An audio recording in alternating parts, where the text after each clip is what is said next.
Next model 4లో type 2 questions. Type 2 questions అయితే మనకి ఇక్కడ ఫస్ట్ మనకి ప్రాపర్ ఫ్రాక్షన్ ఇస్తాడు, మనకి ప్రాపర్ ఫ్రాక్షన్. నెక్స్ట్ ఫ్యాక్టర్ ఇస్తాడు, ఒక ఫ్యాక్టర్ ఇచ్చారంటే అది రెడ్యూసిబుల్ ఉంది. ఓకేనా, రెడ్యూసిబుల్ ప్లస్ నో ఫ్యాక్టర్ అనేది ఇర్రెడ్యూసిబుల్. ఓకేనా, ఇది రెడ్యూసిబుల్ అవుతుందండి. ఇది b² - 4ac > 0, b² - 4ac < 0. ఓకేనా, రెడ్యూసిబుల్ అండ్ ఇర్రెడ్యూసిబుల్. నెక్స్ట్ ఇంకోటి ఏంటి మనకి non repeated.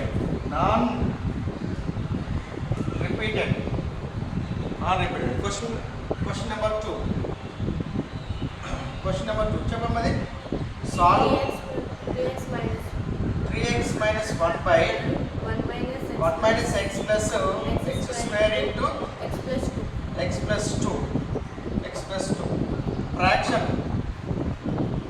into partial fraction. అంతేనా? క్వశ్చన్ అని చెప్పి ఇక్కడ క్వశ్చన్ మనకి solve 3x - 1 - x plus x square into x plus 2. ఓకేనా, ఫ్రాక్షన్ ఇంటూ పార్షల్ ఫ్రాక్షన్ అనమాట. ఇక్కడ చూడు మనకి ఏమిచ్చారంటే మనకి అది ఒక క్వశ్చన్ అనేది రెడ్యూసిబులా ఇర్రెడ్యూసిబులా చెక్ చేయాలంటే అది కంపల్సరీగా అది మనకి క్వాడ్రాటిక్ ఈక్వేషన్ అయి ఉండాలి.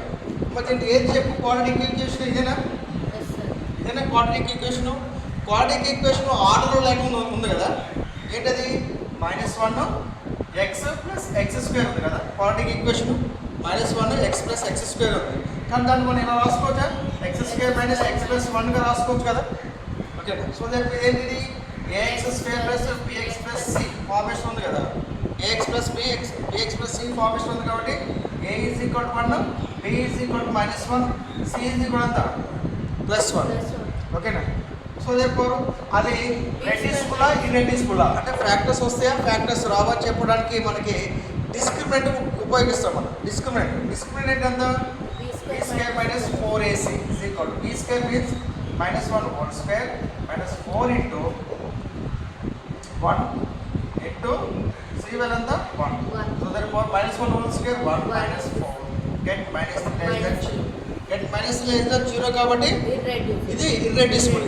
ఓకేనా, ఆర్డర్ రాసుకుందాం. ఫస్ట్ x² - x plus 1 రాసుకుందాం. ఓకేనా, x² + x plus 1 అని ఆర్డర్ రాసుకుందాం. ఓకేనా, ఇలా మనం పక్కకు చెక్ చేసుకుంటే సరిపోతుంది, దేంట్లో చెక్ చేయాల్సిన అవసరం లేదు. ఓకేనా, so therefore solution given proper fraction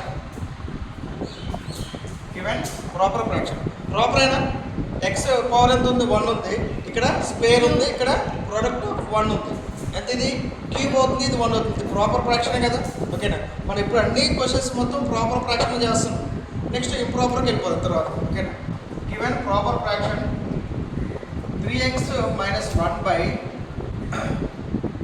1 - x plus x square into x plus 2. It can be written as 3x - 1 x square minus x plus 1 into x plus 2. ఏం చేశానంటే 1 - x plus x square నేను plus x square minus x plus 1 అంటే రాశాను. ఓకేనా, దీంట్లో ఇది ఒకటి ఫ్యాక్టరే కదా. ఇది ఫ్యాక్టర్ ఒకటి వచ్చింది కదా. ఇదేంటి చెప్పి ఇది ఇర్రెడ్యూసిబుల్ కదా. ఇర్రెడ్యూసిబుల్ అయినప్పుడు ఎలా రాస్తారు చెప్పండి. ఇది x² - x plus 1 అనేది ఇర్రెడ్యూసిబుల్ తెలుసుకున్నాం కదా. ఇది ఇర్రెడ్యూసిబుల్ కాబట్టి దీని ఇర్రెడ్యూసిబుల్ దాన్ని ఎలా రాస్తారు, ఫార్ములా ఎలా రాస్తారు, ax + b మళ్ళీ క్వాడ్రాటిక్ ఈక్వేషన్ రాస్తారు, ax² + bx + c రాస్తారు. అదే ఫ్యాక్టర్స్ లేవు కాబట్టి సేమ్ అదే రాస్తారు. ఇది ఎప్పుడు ఇది ఇర్రెడ్యూసిబుల్ అయినప్పుడు మాత్రమే ax + b రాస్తారు. ఓకేనా, అప్పుడు దీని కింద x² - x plus 1 అనేది ఇర్రెడ్యూసిబుల్ కాబట్టి అప్పుడు ఏం రాస్తారు, ax + b x² - x plus 1. దీనికి ఫ్యాక్టర్స్ లేవు కదా, సేమ్ మ్యాథ్స్కి అదే రాస్తారు. ప్లస్ ఇది అలాంటి ఒకటి ఉంది కదా, x plus 2 అనేది లీనియర్ ఫ్యాక్టర్ కదా.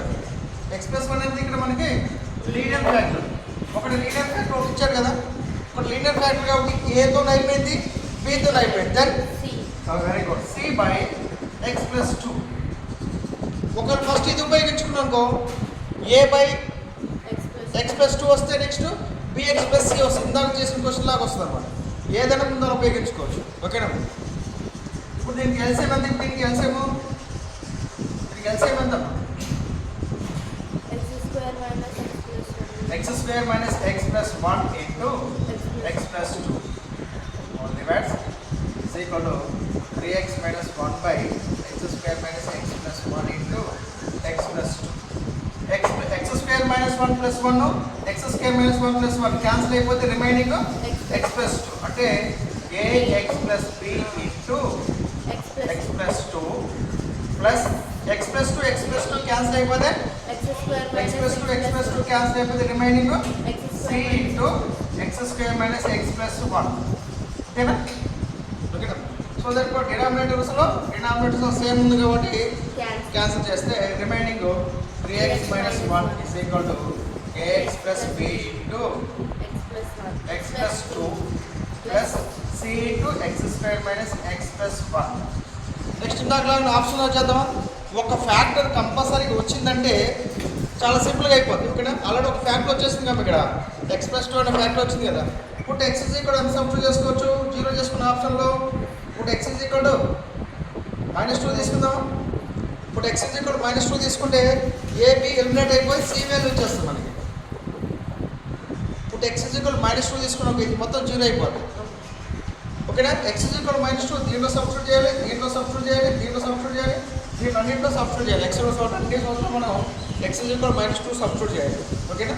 అయితే ఇది 3 into -2 minus 1 is equal to a of -2 plus b.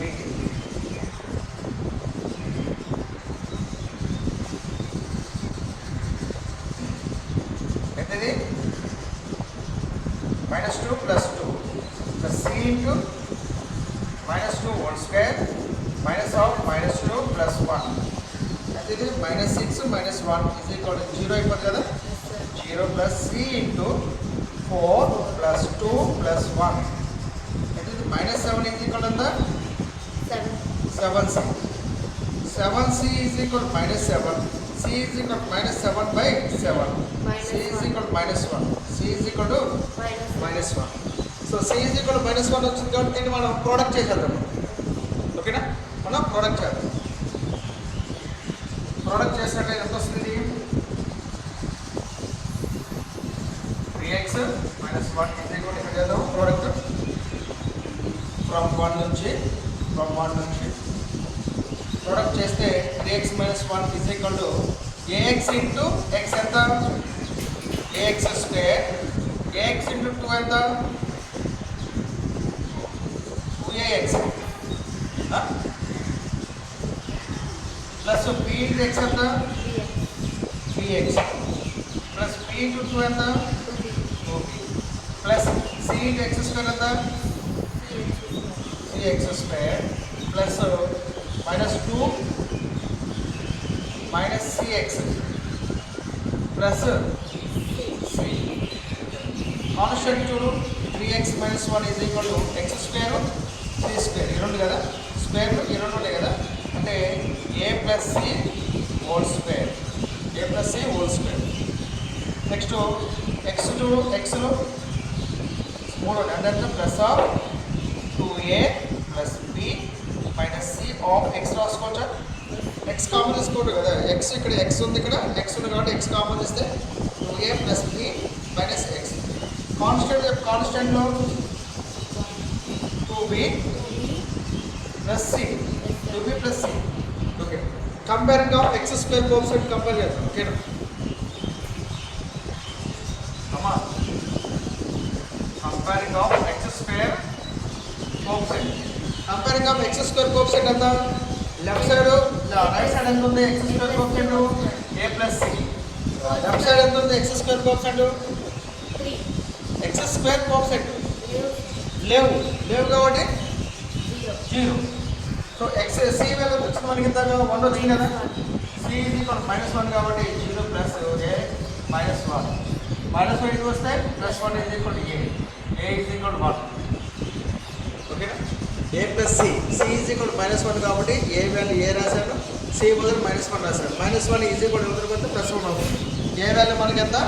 1 A value వచ్చింది, బి వాల్యూ వచ్చింది. మన బి వాల్యూ రావాలి కదా, బి వాల్యూ దీని గురించి రాసుకుందామా? లేదంటే బి వాల్యూ ఇక్కడ ఉంది కదా, కాన్స్టెంట్ ఉంది కదా, లేదంటే ఇద్దరు రాసుకోవచ్చు. కాన్స్టెంట్ రాసుకుందామా? Constant comparing of constant, comparing of constant. Constant ఎంత?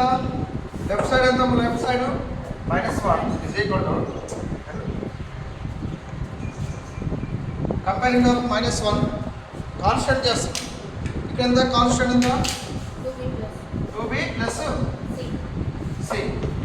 సి వాల్యూ ఎంత మనకి -1 కదా, సి ఈజ్ ఈక్వల్ టు -1 కదా, -1 is equal to 2b, C value -1.